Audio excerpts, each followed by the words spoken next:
ಪರಿಸರ ಅಂದಾಗ ನೆನಪಾಗೋ ಹೆಸರೇ ವೃಕ್ಷಮಾತೆ ಸಾಲುಮರದ ತಿಮ್ಮಕ್ಕ. ಪತಿ ಚಿಕ್ಕಯ್ಯ ಅವರೊಂದಿಗೆ ಹುಲಿಕಲ್ನಿಂದ ಕುದೂರುವರೆಗೆ ಸುಮಾರು 4.5 ಕಿಲೋಮೀಟರ್ ರಸ್ತೆಯುದ್ದಕ್ಕೂ 385 ಆಲದ ಮರಗಳನ್ನು ನೆಟ್ಟು ಪ್ರತಿಯೊಂದು ಮರವನ್ನು ತಮ್ಮ ಮಕ್ಕಳಂತೆ ಪೋಷಿಸಿದವರು.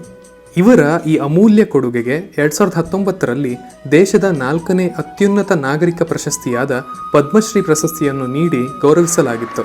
ಅಕ್ಷರ ಜ್ಞಾನವಿಲ್ಲದಿದ್ದರೂ ಅವರ ಸಂಕಲ್ಪ, ಪರಿಶ್ರಮ ಮತ್ತು ಪರಿಸರದ ಮೇಲಿನ ಕಾಳಜಿ ಲಕ್ಷಾಂತರ ಜನರಿಗೆ ಸ್ಫೂರ್ತಿಯಾಗಿದೆ. ಪರಿಸರ ಸಂರಕ್ಷಣೆಯ ಕ್ಷೇತ್ರದಲ್ಲಿ ವಿಶ್ವಕ್ಕೆ ಮಾದರಿಯಾಗಿದ್ದಾರೆ.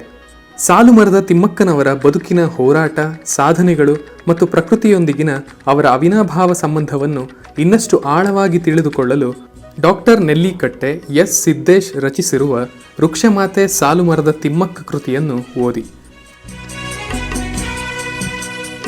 ಫಾಲೋ ಮಾಡಿ ವಸಂತ ಪ್ರಕಾಶನ.